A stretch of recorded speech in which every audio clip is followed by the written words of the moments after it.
Hello everyone, welcome to P chemistry. एंड आज जो हमारा टॉपिक है वो बहुत इम्पोर्टेंट टॉपिक है। बेसिकली जब हम केमिस्ट्री के बारे में सोचते हैं, रिएक्शंस आता है, और आज का जो टॉपिक है तो इस टॉपिक के बगैर हम केमिस्ट्री के जो रिएक्शंस है उसको इमेजिन नहीं कर सकते। ठीक है, केमिस्ट्री में जो भी चेंजेस होते हैं उसको हम इमेजिन नहीं कर सकते हैं। कभी कभी ऐसा होता है कि हमने पूरा सिलेबस पढ़ रखा है, अच्छे से कर लिया, सब कुछ अच्छे कॉन्सेप्ट सीख लिए, बट ये जो टॉपिक है उसके बारे में कभी कभी नॉलेज हमें नहीं होती है। तो ये आज का जो सेशन है वो बहुत इंपॉर्टेंट होने वाला है, तो आप पूरी वीडियो लास्ट तक देखो। बहुत ऐसे चीज आपको देखने को मिलेंगे जहां आप फंसते होगे केमिस्ट्री पढ़ते टाइम, बट आई थिंक आज के बाद आप वहां नहीं फंसोगे। ठीक है, तो चलो वीडियो को कंटिन्यू करते हैं। तो जो टॉपिक है हमारा वो है एरो यूज्ड इन केमिस्ट्री। देखो, हम जब भी रिएक्शन करते हैं तो आप क्या करते हो, ऐसा जब रिएक्शन करते हो तो ऐसा एरो यूज करते हो ना, ये। तो ऐसे टाइप के बहुत सारे एरो हम केमिस्ट्री में यूज करते हैं। तो उन सारे एरो का नाम क्या है एंड उसका एप्लीकेशन क्या है, कहाँ वो अप्लाई होता है, ठीक है, वो क्या रिप्रेजेंट करता है, उसके बारे में आज हम लोग देखने वाले हैं। तो चलो नेक्स्ट आगे बढ़ाते हैं वीडियो को। तो फर्स्ट जो आपका एरो है वो है देखिए,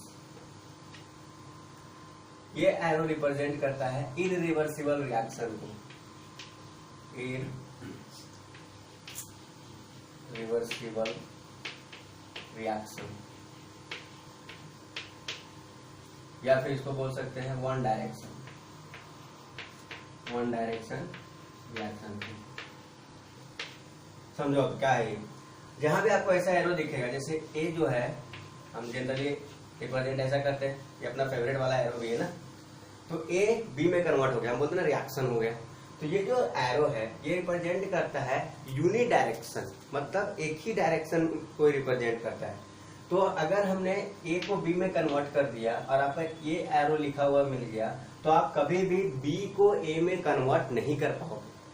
दैट मीन्स बी कभी भी ए में कन्वर्ट नहीं होगा जब तक उसके लिए एक प्रॉपर कंडीशन ना प्रोवाइड किया जाए, अपने आप कन्वर्ट नहीं होगा। इसीलिए इसको बोलते हैं इरिवर्सिबल, मतलब रिवर्स नहीं हो सकता है, बैक साइड में रिएक्शन नहीं आ सकता है। ठीक है, क्लियर हो गया आपका ये। और इसको वन डायरेक्शन एरो भी बोलते हैं हम लोग। चलो अभी नेक्स्ट जो हमारा एरो है वो है ये। आपको ये दो टाइप का रिप्रेजेंट करते हैं हम लोग, ऐसा भी लिख सकते हैं या फिर, और कभी कभी भी क्या आता है ऐसा लिखा हुआ रहता है। एरो देखना, मैंने इक्वल लिखा है, ये बताता है आपका रिवर्सिबल, और बोल सकते हैं कि डाई डायरेक्शन, ठीक है, या बाई डायरेक्शन भी बोल सकते हो आप, बाई डायरेक्शन बोल सकते हो। इसका मतलब क्या है, देखो, अगर आप लिखते हो कि रिएक्टेंट और प्रोडक्ट के बीच में ये एरो दिया हुआ रहता है कहीं, इसका मतलब होता है कि अगर ए बी में कन्वर्ट हो सकता है तो बी भी ए में कन्वर्ट हो सकता है। उसके लिए हमको कोई भी स्पेशल कंडीशन आप प्रोवाइड करने की नेसेसिटी नहीं है। जिस कंडीशन पे ए बी में कन्वर्ट हो रहा है उसी कंडीशन पे बी ए में कन्वर्ट हो जाएगा। और इन शॉर्ट ऐसा बोला जाता है, ये आपका क्या रिप्रेजेंट करता है, इक्विलिब्रियम। क्या रिप्रेजेंट करेगा, इक्विलिब्रियम। ठीक है, ये क्या करेगा, आपका इक्विलिब्रियम रिप्रेजेंट करता है। इक्विलिब्रियम का क्या मतलब होता है, जहां पे ए और बी का कंसंट्रेशन सेम हो जाएगा। ए और बी का कंसंट्रेशन सेम कैसे होगा, सपोज करो ये स्टार्टिंग में कुछ एक्स था, एक्स अमाउंट था, ये तो प्रोडक्ट नहीं बना है ना स्टार्टिंग में, तो जीरो रहेगा। अभी क्या होता है, ये डिक्रीज होना स्टार्ट होता है। तो अगर ये 50% डिक्रीज होता है क्या हो जाएगा, x/2। ठीक है, x/2 हो जाएगा, तो प्रोडक्ट भी आपका कितना बनेगा उस टाइम पे, x/2, क्योंकि जितना यहाँ से निकलेगा उतना ही तो बनेगा ये। तो इक्विलिब्रियम वो पोजीशन होता है जिसमें दोनों का अमाउंट बोलो या फिर कंसंट्रेशन बोलो सेम होता है। तो ये रिप्रेजेंट करता है आपका रिवर्सिबल रिएक्शन को। इट मींस ये दोनों एक दूसरे में कन्वर्ट हो सकते हैं, और इक्विलिब्रियम को भी ये रिप्रेजेंट करता है। ठीक है, चलो यहां तक क्लियर हो गया। नेक्स्ट आते हैं। नेक्स्ट जो आपका ऐसा ही रहेगा, लेकिन इसमें कुछ ऐसा रहेगा, ये देख लो, ये यहाँ क्या रहता है, एक एरो लॉन्गर रहता है और एक एरो शॉर्ट रहता है, पर छोटा रहता है। ये क्या होता है, इक्विलिब्रियम इन वन डायरेक्शन। ये क्या रिप्रेजेंट कर रहा है आपका कि यहाँ जो इक्विलिब्रियम है वो एक डायरेक्शन में ज्यादा है, एक डायरेक्शन में ज्यादा शिफ्ट हो रहा है। इट मीन्स जैसे इक्विलिब्रियम अभी मैंने क्या बोला कि दोनों जो होंगे रिएक्टेंट और प्रोडक्ट सेम अमाउंट में होंगे, बट अगर ये एरो लिखा हुआ है तो इसका मतलब होता है कि यहाँ कोई तो दो में से एक है जो ज्यादा अमाउंट में बना हुआ है। जैसे अगर हम यहाँ पे लिखेंगे ए और ऐसा रिप्रेजेंट करेंगे स्मॉल और बी, इसका मतलब क्या होता है कि ए जो है बी में ज्यादा कन्वर्ट हो रहा है और बी ए में बहुत कम कन्वर्ट हो रहा है। छोटा सा एरो कहने का मतलब है, लिटिल एरो स्मॉल एरो का मतलब होता है कि ये इसमें कम बहुत कम डिक्रीज हो रहा है, मतलब इधर बहुत कम शिफ्ट हो रहा है, बट ये बी में ज्यादा कन्वर्ट हो रहा है। ठीक है, तो इसका ये मतलब होता है। अगर यही पे अगर एरो को उल्टा कर दिया जाए कि अभी बी के साइड में ज्यादा गया और इस डायरेक्शन में कम आया, तो हम फिर यहाँ भी बोल सकते हैं कि अच्छा सेम हो गया, सॉरी, उसके लिए हम क्या करेंगे, एक के साइड में ज्यादा जाएगा, बी के साइड में कम। यहाँ क्या हो रहा है कि बी ए में ज्यादा कन्वर्ट हो रहा है, मतलब यहाँ पे बी का ए का अमाउंट ज्यादा है और बी का अमाउंट कम है। ठीक है, तो this is called equilibrium in one direction. क्या रिप्रेजेंट करता है ये? Equilibrium in one direction. तो जिधर भी बड़ा वाला एरो होगा उधर ज्यादा कंपाउंड बनेगा, और ज्यादा कंपाउंड बनने का मतलब वो ज्यादा स्टेबल होता है। ठीक है, चलो तो ये आप नोट कर लो। चलो हो गया। अभी नेक्स्ट देखते हैं। तो फिलहाल हमने क्या किया, 3 एरोस देख लिए। नेक्स्ट एरो जो है हमारा, जो हम यूज करते हैं वो कुछ है ऐसा, दोनों डायरेक्शन में एरो लगा रहेगा ऐसा पर। ये अभी जो देखा था वो डिफरेंट था, वो 2 एरो था, ठीक है, और दोनों अलग अलग डायरेक्शन में थे। यहाँ एक ही एरो 2 डायरेक्शन में जा रहा है, इसका मतलब होता है रेजोनेंस। ये क्या रिप्रेजेंट करता है? रेजोनेटिंग स्ट्रक्चर, या फिर उसको हम कैनोनिकल स्ट्रक्चर भी बोलते हैं। ठीक है, जैसे कि आप हम अगर यहाँ पे लेते हैं कार्बोक्सिलेट आयन, ये क्या है आपका कार्बोक्सिलेट आयन है, कार्बोक्सिलिक एसिड का आयन है जिसको हम कार्बोक्सिलेट आयन बोलते हैं। अब अगर यहाँ ये क्या करता है, रेजोनेंस करता है, तो रेजोनेंस कैसे करेगा, ये पाई बॉन्ड यहाँ शिफ्ट होगा और ये बॉन्ड ओपन होकर यहाँ चला जाएगा, तो आपको जो मिलेगा वो कुछ ऐसा मिलेगा R। ठीक है, या ये कार्बन कार्बन, अभी डबल बॉन्ड यहाँ आ गया है, डबल बॉन्ड, और सिंगल बॉन्ड यहाँ हो गया, ये माइनस। ठीक है, अब अगर हम यहाँ ऐसा रिप्रेजेंट करते हैं तो ये रिप्रेजेंट करना रॉन्ग होता है। ये बता रहे हो आपकी ये जो है इसमें कन्वर्ट हो गया वापस इधर नहीं आ सकता है, और अगर आप ऐसा भी रिप्रेजेंट करते हो तब भी ये रॉन्ग होता है। इसका मतलब ये इसमें कन्वर्ट हो रहा है, ये इसमें कन्वर्ट हो रहा है, लेकिन इसका प्रॉपर जो रिप्रेजेंटेशन है वो क्या है, ये डबल हेडेड एरो है। ये बताता है कि ये दोनों कैसे बना है, रेजोनेंस होके बना है। ये दोनों आपस में रेजोनेटिंग स्ट्रक्चर्स हैं, या फिर बोलो आप कैनोनिकल स्ट्रक्चर्स। ठीक है, चलो तो नेक्स्ट एरो देखते हैं हम, क्या नोट कर लो आप। नेक्स्ट जो 2 एरो पढ़ने वाले हैं बहुत ज्यादा इंपॉर्टेंट है, आप उसको बहुत अच्छे से देखोगे, और मैक्सिमम टाइम जब भी आप रिएक्शन करवाते हो वो दोनों बहुत ज्यादा यूज होते हैं, और खास करके ऑर्गेनिक रिएक्शन में। तो एक एरो आपका मिलेगा ऐसा, इसको बोलते हैं कर्व एरो, कर्व एरो। ये क्या रिप्रेजेंट करता है, कर्व एरो रिप्रेजेंट करता है डीलोकलाइजेशन ऑफ 2 इलेक्ट्रॉन। क्या रिप्रेजेंट करता है, डीलोकलाइजेशन ऑफ 2 इलेक्ट्रॉन। अब 2 इलेक्ट्रॉन किसी भी फॉर्म में हो सकता है, वो लोन पेयर के फॉर्म में हो सकता है क्योंकि लोन पेयर में 2 इलेक्ट्रॉन है, या फिर नेगेटिव चार्ज के फॉर्म में हो सकता है, नेगेटिव चार्ज के फॉर्म में हो सकता है, क्योंकि जहाँ नेगेटिव चार्ज है तो वहां भी तो हम कंसीडर करते हैं कि 2 इलेक्ट्रॉन है। तो इसको देखते हैं, जैसे अगर मैंने एक साथ कुछ रिएक्शन लिखा, यहाँ CC डबल बॉन्ड है और A पे माइनस चार्ज है, या फिर न्यूक्लियोफाइल लिख लेते ना, A पे माइनस होता है क्या होता है, न्यूक्लियोफाइल होता है ऐसा। तो ये क्या कर रहा है, अगर ये जाता है तो ये हो जाता है।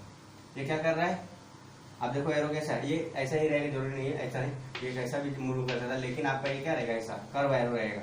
यहाँ पे ध्यान देना आप, मैंने यहाँ फुल एरो लिखा है, ठीक है, अब ये इधर शिफ्ट हो जाएगा, तो यहाँ पे देखो मैंने क्या किया, फुल एरो लिखा है ना, इसका मतलब यहाँ से भी 2 इलेक्ट्रॉन निकल के इस कार्बन पे चला जा रहा है। तो यहाँ स्ट्रक्चर आपको क्या मिलेगा, NU C और यहाँ माइनस आ गया अभी।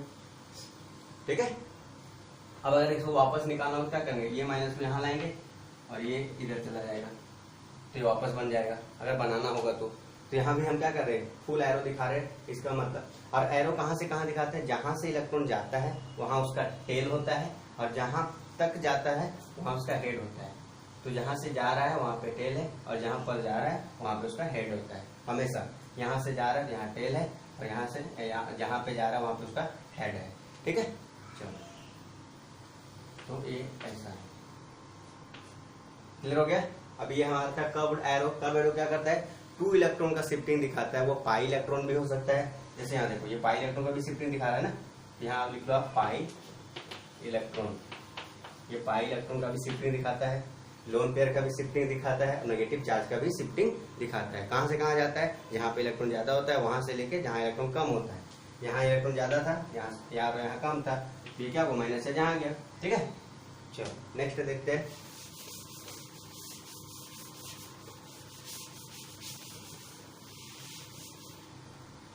नेक्स्ट हमारा हाफ कर्व्ड एरो, ये होता है ऐसा, half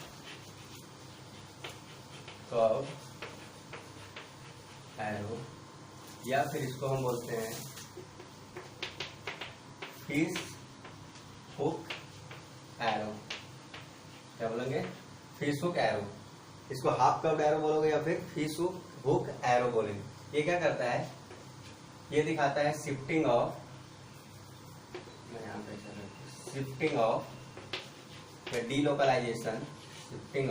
delocalisation of 1 electron.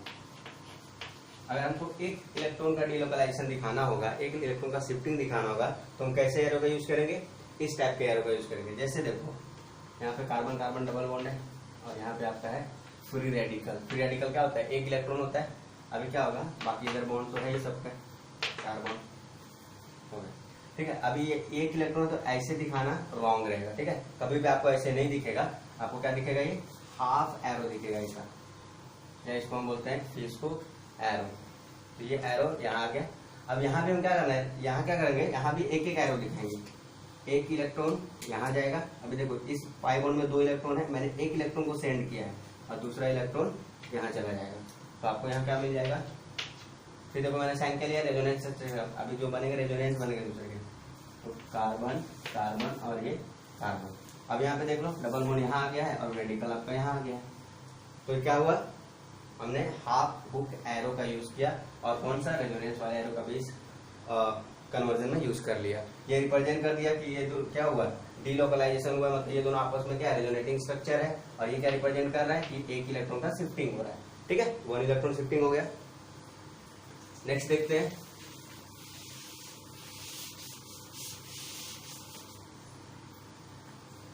Next आपका है डबल हेडेड एरो। ये रहा ऐसा, ये आपके सिलेबस में नहीं है, आपको ग्रेजुएशन तक में भी नहीं पढ़ना होता है। ये आपको पढ़ना होता है मास्टर्स में, जब आप मास्टर पढ़ते हो, एमएससी करते हो। लेकिन समझ लो क्या होता है, इसको बोलते हैं डिसकनेक्शन। ये क्या रिप्रेजेंट करता है, डिसकनेक्शन, नहीं सॉरी, रेट्रोसिंथेसिस को रिप्रेजेंट करता है। रेट्रोसिंथेसिस आपके सिलेबस में नहीं है, अगर नहीं समझ में आया तो प्रॉब्लम नहीं है, बट आप समझ में आ जाएगा। क्या होता है, जैसे कि हम क्या करते हैं, ए से बी कन्वर्ट करते हैं। ये अब हमको क्या करना है, बी से ए में आना है, लेकिन इस तरह से आना है कि हमको पता होना चाहिए कि ये जो हमारा बी बना है वो ए से कैसे बना है। जैसे अगर हम बात करें कि यहाँ पे अगर कार्बोनिल ये है स्ट्रक्चर RCl, तो ये किससे मिलके बना होगा, तो ये अगर हम रिप्रेजेंट करेंगे इसको ऐसा, तो ये किससे मिलके बना होगा, तो एक यहाँ पे कुछ ऐसा रहा होगा, कार्बन पे प्लस, और दूसरा क्या आया होगा, क्लोरीन पे माइनस, ऐसा कुछ रहा होगा ना। ये क्लोरीन यहाँ जुड़ गया तो बन गया। इसी को बोलते हैं हम रेट्रोसिंथेसिस। रेट्रोसिंथेसिस मतलब प्रोडक्ट से स्टार्टिंग मटेरियल तक जाएंगे। ठीक है, स्टार्टिंग मटेरियल मतलब जो हम यूज करके प्रोडक्ट बनाए हैं। तो पहले हम प्रोडक्ट, यहाँ हमको आपको प्रोडक्ट दिया रहेगा, उसको तोड़ तोड़ के रिएक्टेंट मतलब स्टार्टिंग मटेरियल तक आपको पहुंचना है, उसको ही बोलते हैं रेट्रोसिंथेसिस। तो ये रिप्रेजेंट करता है आपका रेट्रोसिंथेसिस को। क्लियर है, चलो नेक्स्ट देखते हैं।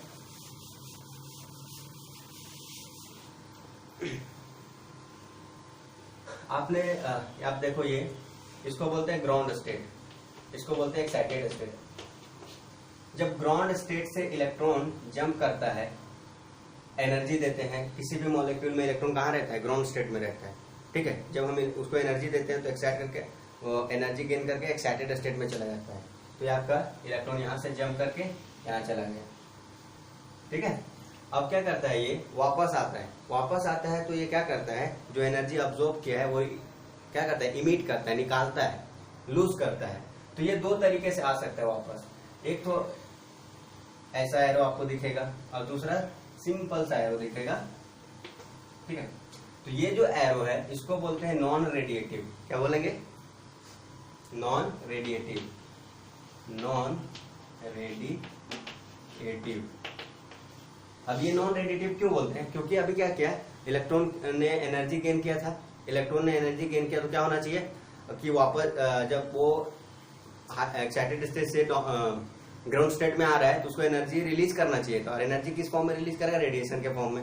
तो यहाँ पे दो तरह का रिलीज करता है वो। एक तो वो एनर्जी रिलीज करेगा, ठीक है, डायरेक्ट एनर्जी रिलीज करेगा, उसको बोलते हैं रेडिएटेड। क्या बोलेंगे? रेडिएशन या रेडिएटेड बोलेंगे, ठीक है। तो ये रेडिएटिव इमिशन हो गया और ये होता है नॉन रेडिएटिव। नॉन रेडिएटिव में आपको एनर्जी नहीं मिलेगा, आपको हीट मिलेगा, ठीक है। यहाँ जो एनर्जी है वो यहाँ प्रेजेंट मॉलिक्यूल ने एनर्जी को अब्सॉर्ब कर लिया, सिर्फ हीट नीचे जाने दे रहा है, ठीक है। तो हीट और एनर्जी में डिफरेंस है, हीट और रेडिएशन में डिफरेंस होता है। तो इस केस में आपको रेडिएशन मिलता है और इस केस में सिर्फ हीट मिलता है, ठीक है। तो ये दोनों डिफरेंट एरो होते हैं, ठीक है। चलो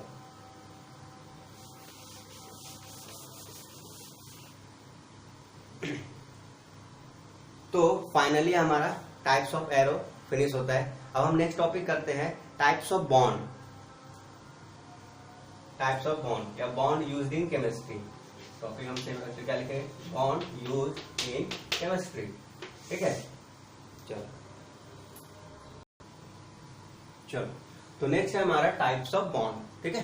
तो बेसिकली हमको कुछ नॉर्मल से बॉन्ड के बारे में पता है, सिग्मा बॉन्ड, पाई बॉन्ड, ठीक है। तो सिंगल बॉन्ड रहता है तो उसको क्या बोलते हैं? सिग्मा बॉन्ड, ये तो आपको पता है।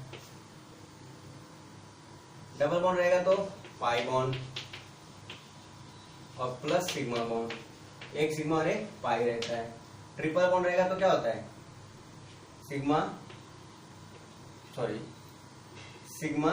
पाई पाई। यहाँ पे क्या है? 2 pi bond and 1 sigma bond. Triple bond में क्या होता है? 2 पाई बॉन्ड और 1 सिग्मा बॉन्ड होता है। अब चाहे वो ट्रिपल बॉन्ड कार्बन और नाइट्रोजन के बीच में हो, चाहे वो ट्रिपल बॉन्ड नाइट्रोजन के बीच में हो, चाहे वो ट्रिपल बॉन्ड ऑक्सीजन कार्बन के बीच में हो, तो कहीं भी रहेगा ट्रिपल बॉन्ड तो उसमें 2 पाई और 1 सिग्मा रहेंगे। डबल बॉन्ड रहेगा तो 1 सिग्मा 1 पाई रहेगा, चाहे वो नाइट्रोजन के बीच में हो, ऑक्सीजन के बीच में हो, किसी भी एलिमेंट के बीच में हो, किसी भी एटम के बीच में हो। लेकिन आपका सिग्मा में सिर्फ सिग्मा होता है, पाई मतलब डबल बॉन्ड में 1 सिग्मा 1 पाई होता है और ट्रिपल बॉन्ड में 2 पाई और 1 सिग्मा होता है, ठीक है। चलो ये हो गया आपका। नेक्स्ट है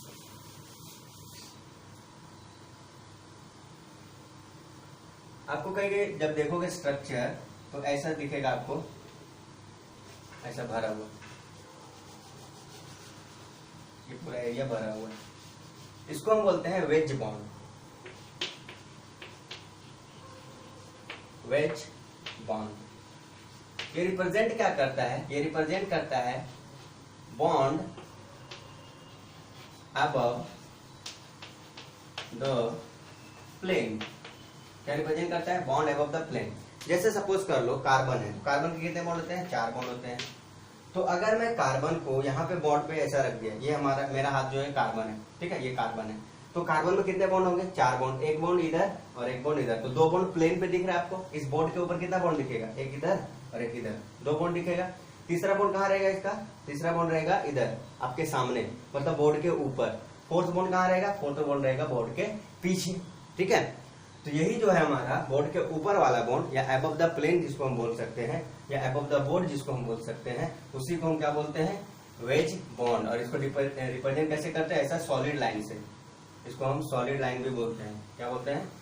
क्या लिख रहे हैं आप? Solid line. तो अगर आपको रिएक्शन में या फिर मॉलिक्यूल में सॉलिड लाइन दिखेगा, समझ जाना है कि वो जो मॉलिक्यूल है वो कहाँ है? मॉलिक्यूल अगर बॉन्ड प्लेन के ऊपर है तो उससे जुड़ा हुआ मॉलिक्यूल भी तो प्लेन के ऊपर ही होगा ना। तो बॉन्ड अगर ऊपर है तो मॉलिक्यूल भी ऊपर होगा। तो अगर किसी भी मॉलिक्यूल में, किसी भी कंपाउंड में आपको बॉन्ड से जुड़ा हुआ मॉलिक्यूल दिख रहा है और ऐसा सॉलिड लाइन दिख रहा है तो वो कहाँ रहेगा आपका, प्लेन के ऊपर। ठीक है, ये क्लियर हो गया। चलो अब नेक्स्ट देखते हैं। नेक्स्ट है हमारा डैश लाइन। डैश ऐसा लिख लो, ऐसा आपको दिखेगा, इसको बोलते हैं डैश, डैश लाइन और बॉन्ड। ये क्या रिप्रेजेंट करता है, bond below the plane, below the plane. जैसे यहाँ कार्बन हो गया तो ये दो बॉन्ड तो प्लेन में है, ठीक है, ये दो बॉन्ड प्लेन में है। तो जो नीचे वाला बॉन्ड था उसको हम कैसे दिखाते हैं, ये इसको प्लेन में दिखाते हैं। तो जो सॉरी ऊपर वाला बॉन्ड को हम कैसे दिखाते थे, तो फोर्थ वाला जो बॉन्ड है उसको आप ऐसे दिखाओगे, सॉलिड लाइन, ये हो गया आपका फोर्थ बॉन्ड। अब जो थर्ड बॉन्ड, फोर्थ बॉन्ड को आप कैसे दिखाओगे, डैश करके। तो इसको एक काम करो, टेट्राहेड्रल स्ट्रक्चर होता है इसलिए हम इसको थोड़ा ऐसा लिख लेते हैं, या फिर ऐसा कर दो आप। अभी जो फोर्थ बॉन्ड है उसको हम ऐसा दिखाते हैं, ये रहा हमारा, मतलब ये दो जो है वो प्लेन पे है, ठीक है। अब ऐसा जरूरी नहीं कि 180 डिग्री पे हो, मतलब ऐसा डायरेक्ट दोनों हो, 180 हो, ऐसा जरूरी नहीं है, क्योंकि टेट्राहेड्रल हमको पता है कि बॉन्ड एंगल 109 होता है। सपोज यहाँ 109 है, लेकिन है वो प्लेन के ऊपर ही, जैसे ऐसे होगा, ऐसा और ऐसा प्लेन के ऊपर ही रहेगा। अब जो बॉन्ड है थर्ड वाला, ये 1-2 प्लेन पे है, 1-2 प्लेन पे है। थर्ड वाला हमारा क्या है, अबव द प्लेन है। फोर्थ वाला क्या है, below the plane. Below the plane कैसे होगा, ये प्लेन है, यहाँ तो हमारा थर्ड वाला बॉन्ड है, यहाँ फर्स्ट सेकेंड बॉन्ड है, और पीछे चला जाएगा, मतलब कार्बन यहाँ जो होता है, अगर मैं बोर्ड को उठा के यहाँ ले आऊँ तो ये जो पीछे है वो है हमारा फोर्थ वाला बॉन्ड, जिसको हम हमेशा क्या दिखाते हैं, डैश लाइन से दिखाते हैं। ऑलवेज प्लेन के बिलो वाला किससे रहता है, डैश वाले लाइन से रहता है, ठीक है। चलो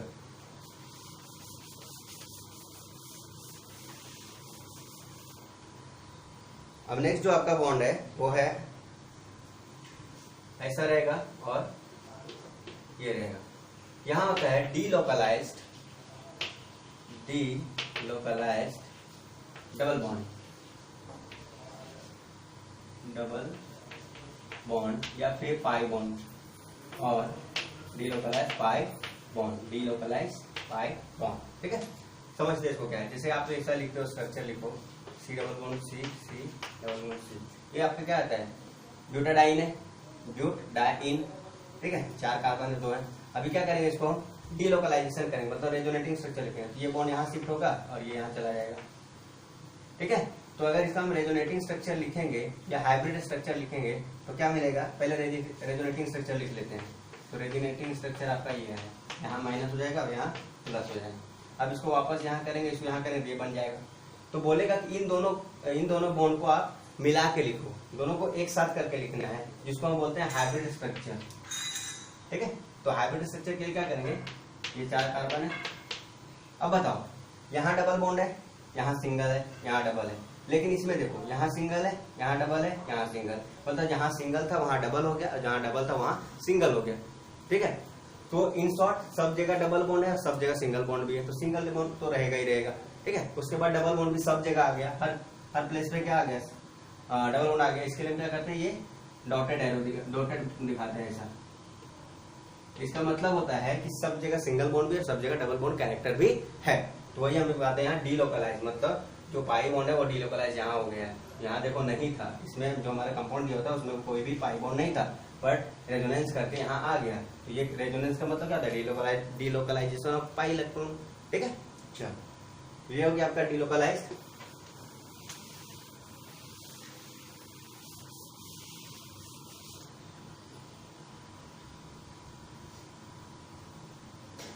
तो ये आपके इतने टाइप के बॉन्ड थे और इतने टाइप के एरो यूज करते हैं हम केमिस्ट्री में। नाउ एक बहुत इंपॉर्टेंट पॉइंट आपको नोट करके लिखना है, हमेशा याद रखनी है, जब भी आप मैकेनिज्म करो, रिएक्शन करो, ऑर्गेनिक पढ़ो, इनऑर्गेनिक पढ़ो, कुछ भी पढ़ो केमिस्ट्री में, या भी केमिस्ट्री में बेसिकली यूज होता है। तो आप जब भी केमिस्ट्री पढ़ो तो इस लाइन को हमेशा याद रखना। बहुत क्या याद रखना है आपको, electron flow from high electron density electron density to low electron density. अभी कहने का मतलब क्या है, पहले तो ये इसको आप स्टार मार्क कर लो, तो मार्क तो याद रखना है, हमेशा याद रखना है। क्या कहने का मतलब है कि कभी भी इलेक्ट्रॉन जो फ्लो होता है वो कहां से कहां होता है, high electron density to low electron density होता है। एग्जांपल से समझते हैं, जैसे यहाँ कार्बन पे प्लस चार्ज है और यहाँ A माइनस लिखा हुआ है। अब हमको यहाँ बॉन्ड बनाना है प्लस और माइनस के बीच में, तो आप क्या करोगे, सर ये कार्बन को यहाँ भेज देते हैं, बन जाएगा बॉन्ड। हो गया, चलो बना दिया बॉन्ड। तो आपने बॉन्ड क्या किया, बना दिया, A और C के बीच में बॉन्ड बन गया।